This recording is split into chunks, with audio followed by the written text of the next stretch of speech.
चलिए, तो जय जिनेन्द्र सभी को। और आज अपन 283 और अनित्य पंचाशत का 31वें नंबर का श्लोक यहाँ से शुरू करते हैं आज की कक्षा को। जैसा कि लगातार आचार्य महाराज यहाँ पर जन्म और मृत्यु के विषय में बराबर चर्चा कर रहे हैं। संसार की नश्वरता को बार बार प्रदर्शित कर रहे हैं और हमें यह सीख दे रहे हैं कि हमें संसार की इन पर्यायों में उलझ करके उन पर्यायों को शाश्वत सत्य नहीं मानना है, बल्कि हमारे शुद्ध स्वरूपी आत्मा को, हमारे ज्ञायक स्वभावी इस आत्मा को पहचानना है और उसका जो स्वाभाविक परिणति है, उसकी जो सत्ता है, उसको अनुभव में लाने का प्रयास करना है।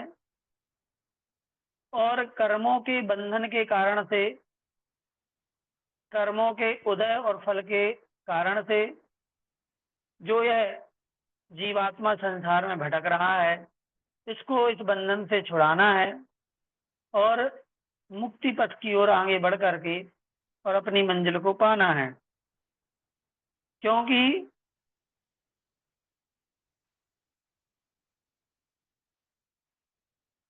क्योंकि इस संसार को जब हम देखते हैं तो हमें निरंतर ही उतार चढ़ाव देखने को मिलते हैं। सारी प्रकृति को देखो तो उसमें इसी प्रकार से हमें पूरी प्रकृति ही अलग अलग तरीके से सिखाती है कि पर्याय बदलती हैं। उन पर्यायों में हमें शोक, दुख, चिंता नहीं करना है, अपने मन को दृढ़ बनाना है ना। कई उदाहरण के माध्यम से आचार्य महाराज ने हमको ये चीज सिखाई है। उन्होंने हमको सिखाया है, बताया है कि कैसे एक भौरा एक पेड़ से, एक फूल से दूसरे फूल में जाता रहता है, कैसे एक पक्षी एक पेड़ से दूसरे पेड़ पर चला जाता है, वैसे ही यह आत्मा भी, यह जीव भी एक गति से दूसरी गति में जाता रहता है। इसमें हमें शोक करने की बात नहीं होती है। आचार्य महाराज हमें बार बार मृत्यु से निडरता की ओर ले जा रहे हैं। वो हमें बताते हैं कि कैसे यह सूर्य प्रातःकालीन उदय होता है, दोपहर में अपनी ऊंचाइयों को छू लेता है और जैसे ही सायंकाल होता है तो वह ढल चुका होता है और धीरे धीरे करके क्षितिज में विलीन हो जाता है। वैसे ही हमारा संसारी जीवन होता है। जन्म होता है और युवावस्था में हम दोपहर के सूर्य की तरह प्रचंडता को प्राप्त होते हैं और फिर वृद्धावस्था आते ही सायंकाल के सूर्य की तरह अस्त होने लगते हैं और एक दिन यहाँ से चले जाते हैं। ये संसार का क्रम है। संसार के क्रम को समझ करके इसमें हमें शोक, दुख, संताप ये नहीं करना है, इनसे दूर रहना है। ठीक है, तो मुझे लगता है कि आप मेरी इस बात को समझ रहे होंगे।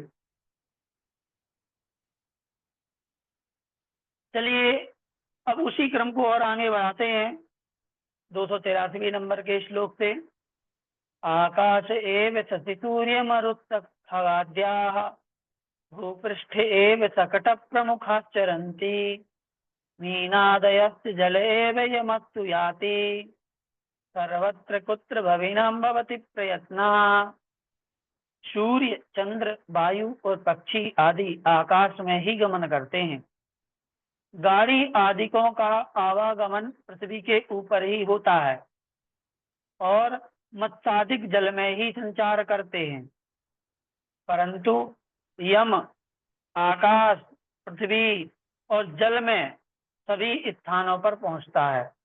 इसीलिए संसारी प्राणियों का प्रयत्न कहाँ पर हो सकता है, अर्थात काल अब संसारी प्राणियों को कवरित करता है, तब उसे बचने के लिए किया जाने वाला किसी भी प्राणी का प्रयत्न सफल नहीं हो सकता।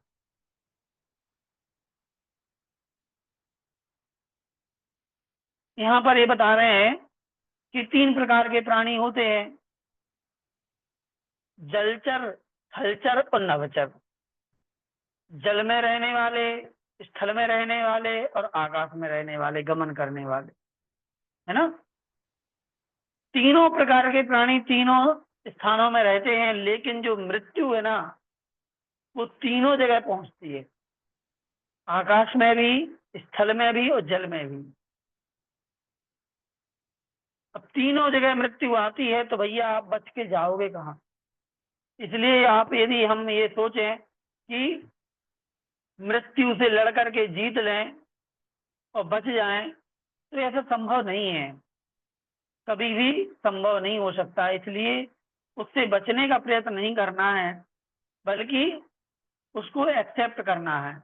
समय आने पर हमें जाना है, ये बात हृदय में धारण कर लेना है। किम देवा किमुदेवता किमगधो विद्यासि किम किम मणि किम मंत्र किमुताश्रया किम सुहृत् किम वासगंधोस्थिता अन्ये वा किम भूपति प्रवतया संत्यक्त लोकत्रये यही सर्वैरपि देहिना समये कर्मोदितम वार्यते।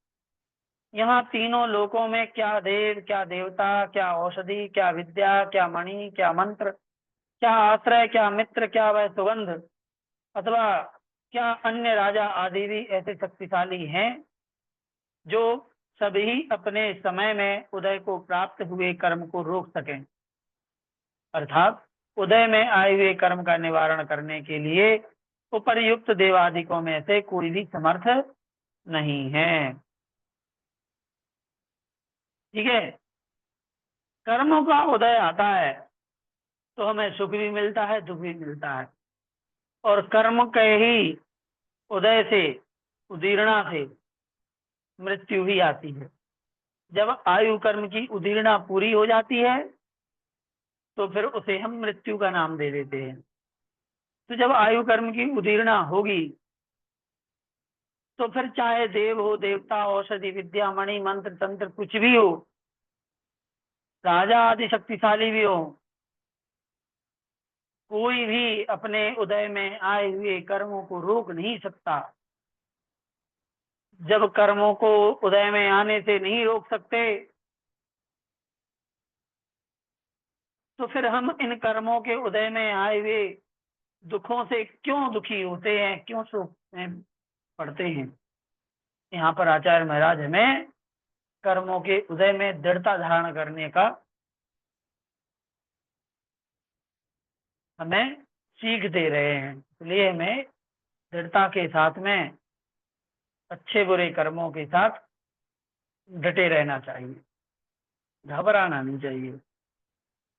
गीर्वाणा अणिमादि स्वस्थ मनसा सत्ता किमत्रोच्यते ध्वस्तास्तेऽपि परम्परेण सपरस् तेभ्यः कियान् राक्षसा रामाख्येन च मानुषेण नियता प्रोलङ्घ्यतोऽप्यम्बुधिम् रामोऽप्यन्तकगोचरा किमभवत् पुण्यो बलीयान् विधेः। यहाँ अधिक क्या कहा जाए, अणिमा, महिमा आदि रिद्धियों से स्वस्थ मन वाले जो शक्तिशाली इंद्रादि देव थे, वे भी केवल एक शत्रु के द्वारा नाश को प्राप्त हुए हैं। वह शत्रु भी रावण राक्षस था, जो उन इंद्रादि की अपेक्षा कुछ भी नहीं था। फिर वह रावण राक्षस भी राम नामक मनुष्य के द्वारा बहुत अच्छे, सरोज जी बोल रही हैं, मणि मंत्र तंत्र होई मरते न बचावे कोई। बिल्कुल 6 ढाला में ये लाइन आई है 5वीं ढाल में। तो शत्रु भी रावण राक्षस था जो इन इंद्रादि की अपेक्षा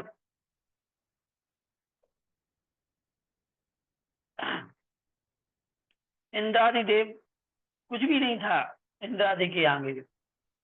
फिर भी वह रावण राक्षस भी राम नामक मनुष्य को के द्वारा समुद्र को लांग कर मारा गया।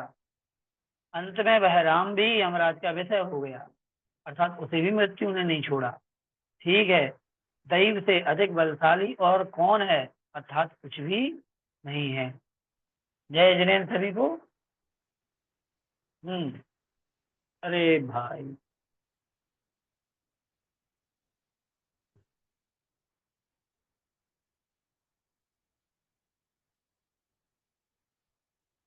तो यहाँ उदाहरण दिया जा रहा है कि देखो, रावण राक्षस जाति का जो इतना बलशाली विद्याधर राजा था, उसको किसने मारा? रामचंद्र जी ने मारा। और कब मारा, कैसे मारा? समुद्र को लांग करके उसके देश पहुंचे, वहां जाकर के मारा। फिर राम भी यमराज के विषय बने, भले उनको मोक्ष हुआ, है ना, लेकिन वो भी इस दुनिया में परमानेंट नहीं रख सकते। आयु तो खत्म होगी ही होगी।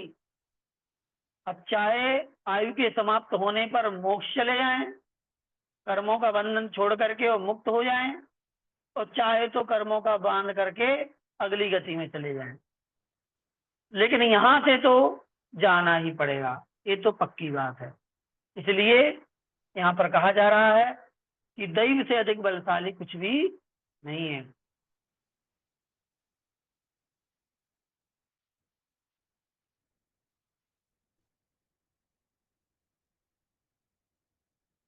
सर्वत्रोद्गत शोक दावदहन व्याप्तम जगत काननम मुग्धास्तत्र वधू मृगी गत धिय तिष्ठन्ति लोकैगणाकाः कालभ्याज इमान् निहन्ति पुरता प्राप्तान् सदा निर्दया तस्मात् जीवति नो शिशुर्न च युवा वृद्धोऽपि नो कश्चन। यह संसार रूपी वन सर्वत्र उत्पन्न हुए शोक रूपी दावानल से व्याप्त है। दावानल मतलब जंगल की आग। तो संसार रूपी ये जंगल जो है, ये पूरा का पूरा जंगल शोक रूपी दुख रूपी आग से फैला है। मतलब पूरे जंगल में, पूरे संसार में दुख फैला हुआ है। उसमें मूढ़ जन अर्थात मूर्ख व्यक्ति रूपी जो हिरण है, वह स्त्री रूपी हिरणी में आसक्त होकर के रहते हैं।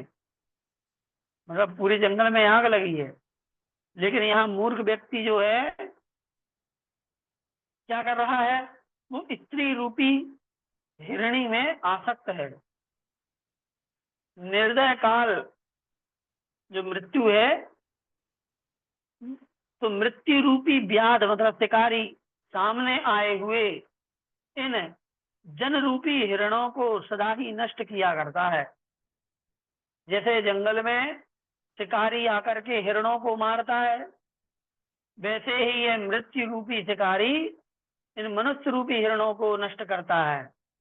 उससे ना कोई बालक बचता है, ना कोई युवक बचता है, ना कोई वृद्ध बचता है। मतलब वह मृत्यु रूपी शिकारी, चाहे छोटा बच्चा हो, चाहे युवा हो, चाहे तो वृद्ध हो, कोई भी उसके आगे बचता नहीं है। ये संसार है, इस संसार में कोई बचता नहीं है।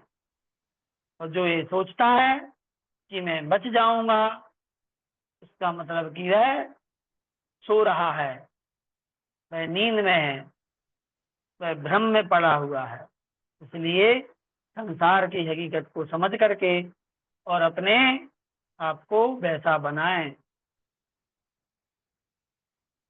संपच्चारुलता प्रिया परिलसद वल्ली विरालिंगिता उत्सादी प्रिय पल्लवो रति सुख प्रायै फलैराश्रिता जाता संस्कृति कानने जनतरो कालो गृधा वानला व्याप्तश्चेन्न भवेत्तदा बत बुधैः रण्यत् किमालोक्यते।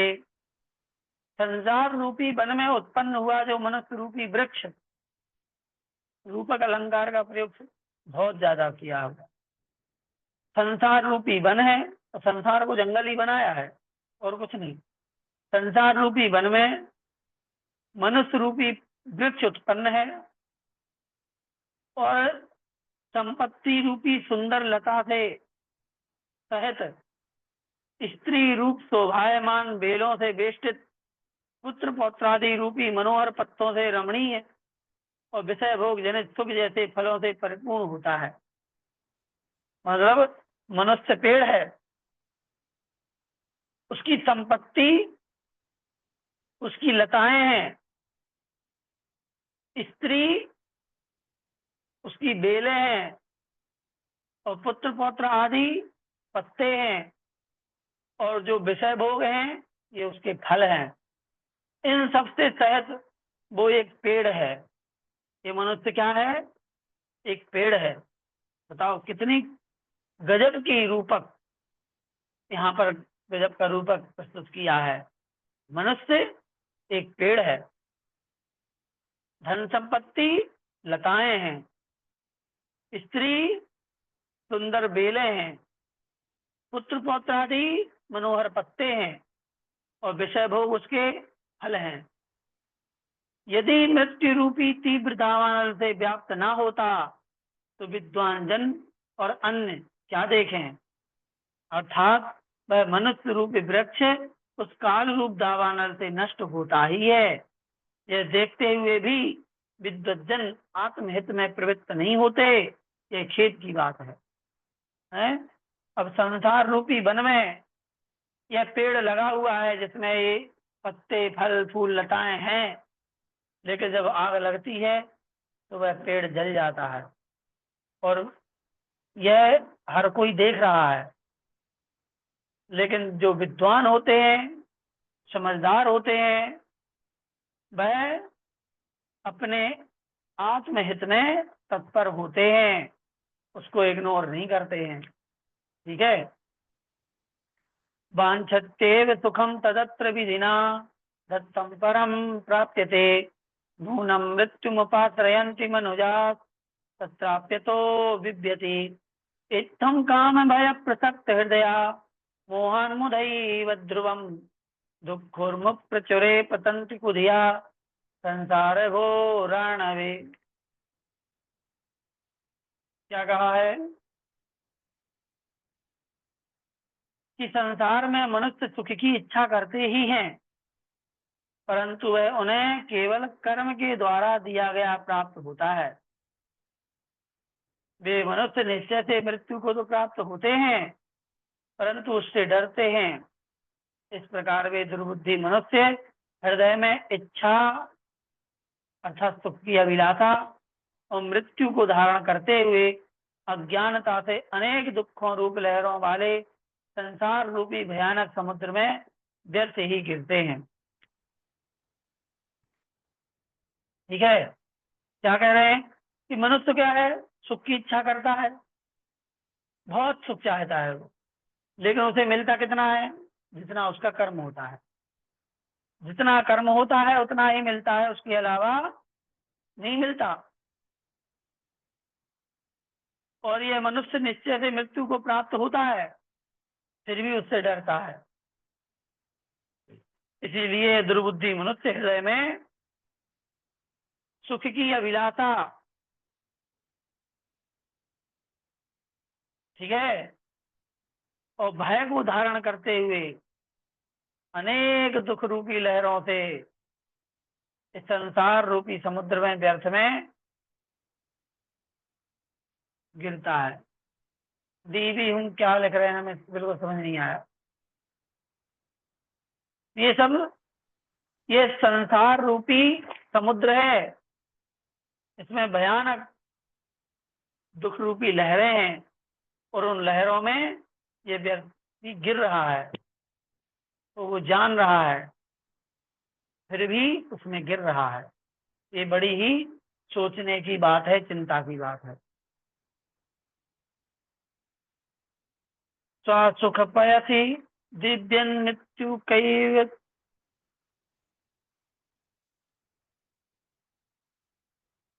सुख पयसी दिव्यन मृत्यु कैव हस्त प्रसत घन जरो प्रोल्लसज्जाल मध्ये निकटमपि न पश्यत्यापदां चक्रमुग्रम भवसरसिवराको लोकमीनौघ एषः। यह बेचारा जन रूपी मछलियों का समुदाय संसार रूपी सरोवर के भीतर अपने सुख रूप जल में क्रीड़ा करता हुआ मृत्यु रूपी धीवर के हाथ से फैलाए गए घन वृद्धत्व रूपी विस्तृत जाल के मध्य में फंसकर निकटवर्ती भी तीव्र आपत्तियों के समूह को नहीं देखता है। क्या कहा? जिस प्रकार मछलियां सरोवर के भीतर जल में क्रीड़ा करती हैं, उसी में इतनी आसक्त हो जाती हैं कि धीवर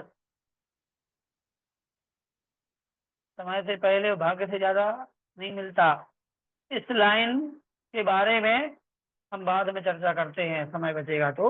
ये लाइन सुनने में अच्छी लगती है, लेकिन एक बार पूज्य सुधाकर जी महाराज ने इसकी बहुत अच्छी व्याख्या करी थी, हम आपको बताएंगे। उन्हें धीवर, तो मछलियां जो हैं वो अपने खेलने में आसक्त रहती हैं। उन्हें धीवर के द्वारा पकड़ने के लिए फैलाए गए जाल का बिल्कुल भी ध्यान नहीं रहता है, इसलिए उन्हें उसमें फंस करके मरण करना पड़ता है।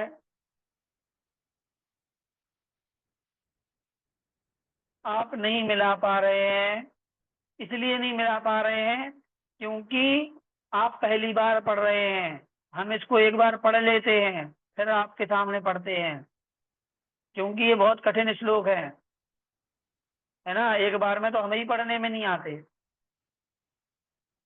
इसलिए आप लोग और हम थोड़ा जल्दी में ही पढ़ते हैं, आराम से नहीं पढ़ते हैं। तो आप लोग नहीं पढ़ पाएंगे, इसमें कोई भी आपत्ति की बात नहीं है। धीवर, धीवर मीन्स मछुआरा, मछली पकड़ने वाला, उसको कहते हैं धीवर। ठीक है, जो जाल फैला के मछलियों को पकड़ता है। तो धीवर आकर के जाल फैला देता है मछलियां पकड़ने के लिए। मछलियां खेलते खेलते उस जाल की तरफ ध्यान नहीं देती और उसमें फंस करके मर जाती हैं। उसी प्रकार यह प्राणी समूह संसार के प्राणी हैं। इस संसार के भीतर साता वेदनी से जो थोड़ा सा सुख मिलता है, उसी में इतना मग्न हो जाता है कि मृत्यु को प्राप्त कराने वाला जो बुढ़ापा है वो आ भी जाता है, लेकिन उसे फिर भी ध्यान, उस पर ध्यान नहीं देता। वह अंत समय उसका काल का ग्रास बन जाता है और दुखों को सहन करता है। उसके बीच में वह अपने आप को छुड़ाने का प्रयत्न भी नहीं कर पाता, बच नहीं पाता है ना। क्यों? क्योंकि उसकी तरफ ध्यान नहीं देता। मछलियां जाल की तरफ ध्यान नहीं देती, यदि ध्यान दें तो बच सकती हैं, लेकिन ध्यान नहीं देती, फंस जाती। तृणवन्नंत तृणवन्नन्तकगोचरं गतवतः पश्यन् बहून् गच्छतो मोहादेव जनस्तथापि मनुते शर्यं परं ह्यात्मना सम्प्राप्तेऽपि च वार्धके स्मयति प्रायो न धर्माय तद्वदनात्यधिकाधिकं समसकृत् पुत्रादिभिर्वन्दनैः।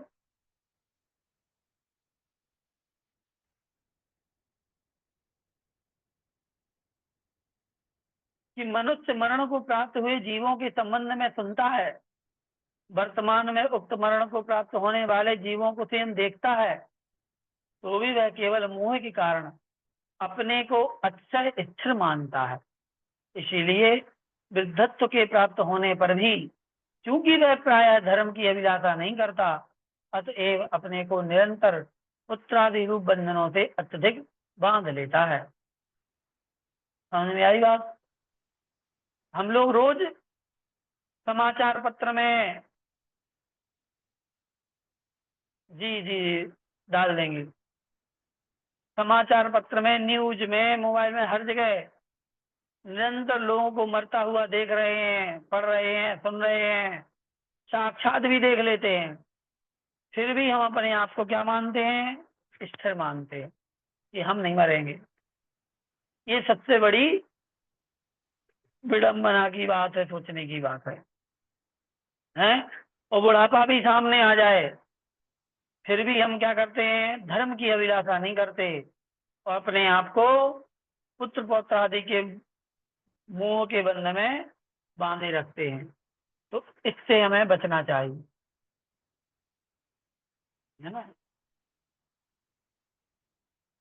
दुश्चेष्टा कृत कर्म शिल्पी रचितम दुस्संधि दुर्बंधनम आपाय स्थिति दोष धातु मलवत् सर्वत्र यन्नस्वरम आदिव्याधि जरा मृति प्रवृत्तयो यच्चात्र चित्रम न तत् तच्चित्रम स्थिरता बुधैरपि वपुस् यत्रापि नयनमृग्यते। क्या कहा? कि जो शरीर दुष्ट आचरण से उपार्जित कर्म रूपी कारीगर के द्वारा रचा गया है, जो शरीर, हमारा शरीर किससे रचा गया है? दुष्ट आचरण से उत्पन्न जो कर्म रूपी कारीगर है। देखो, अच्छे आचरण से करेंगे तो वैसा कर्म कारीगर बनेगा, लेकिन हम दुष्ट आचरण करके जिन कर्मों को हमने बांधा है, वही कर्म हमारे शरीर को बनाते हैं।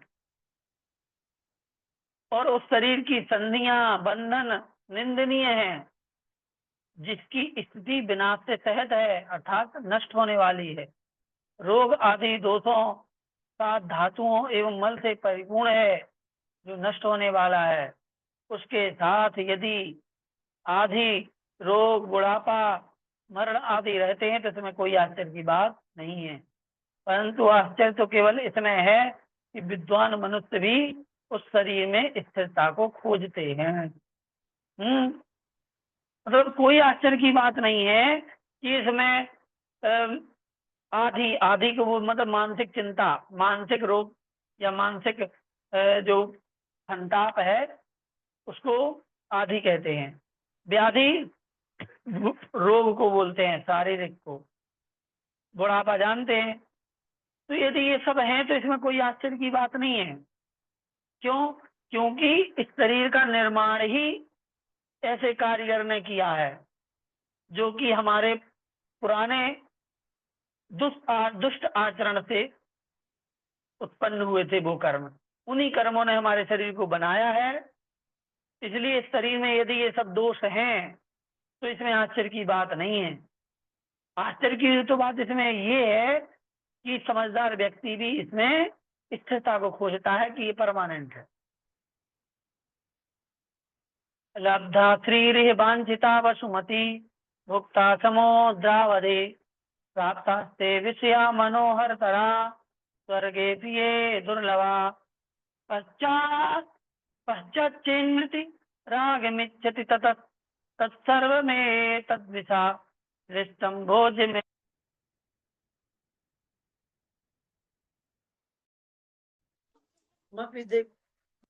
परम मृग्यताम। हे आत्मन, तूने इच्छित लक्ष्मी को पा लिया है, समुद्र पर्यंत पृथ्वी को भी भोग लिया है, और जो विषय स्वर्ग में भी दुर्लभ हैं, उन अक्षय मनोहर विषयों को भी प्राप्त कर लिया है। मतलब जो जो तुम्हें चाहिए था सब मिल चुका है संसार में। फिर भी यदि पीछे मृत्यु आने वाली है तो यह सब विष से संयुक्त आहार के समान अत्यंत रमणीय होकर भी धिक्कार के योग्य है। इसलिए तू एकमात्र मुक्ति की खोज कर। क्या कह रहे हैं कि देखो, वैसे तो सबको जो चाहता है वो मिलता नहीं है, चाहते कुछ और है, मिलता कुछ और है। लेकिन फिर भी कुछ बिरले होते हैं जो जैसा चाहते हैं वैसा मिलता चला जाता है। जनतम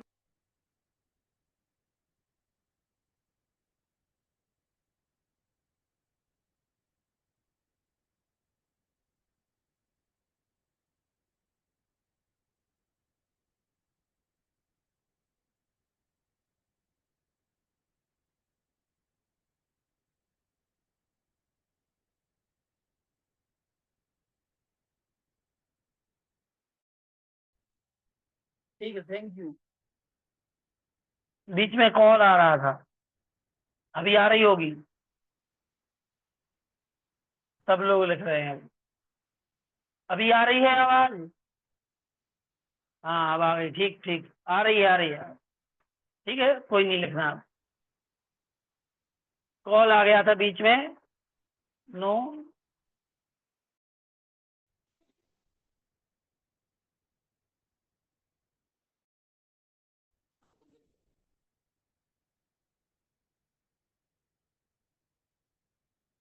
हम्म।